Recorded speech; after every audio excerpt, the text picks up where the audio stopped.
গঙ্গাসাগর মেলায় 24 একটি সিটি। আগে মনে আছে আমরা বলতাম লোডশেডিংয়ের সরকার আর নেই দরকার। এখন বাংলায় লোডশেডিংয়ের সরকারও নেই, কোনোদিন হবেও না, আর লোডশেডিংও নেই। বিদ্যুৎ পৌঁছে গেছে সাগরদ্বীপের মতো জায়গাতেও। 3টে হেলিকপ্টার, কত জেটি, সুন্দরবন পুলিশ জেলা, নতুন গঙ্গাসাগর কোস্টাল থানা, কাকদ্বীপ নতুন হারুদ পয়েন্টে কোস্টাল থানা, সব আমরা এসে করেছি।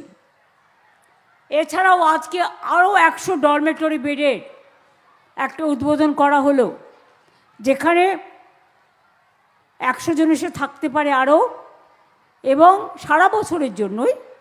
সেটার আমি নাম দিয়েছি সাগরকন্যা। আর এখানে 20টি আরও নতুন ট্যুরিজম কটেজ তৈরি হলো, সেটার আমি নাম দিয়েছি গঙ্গান্য।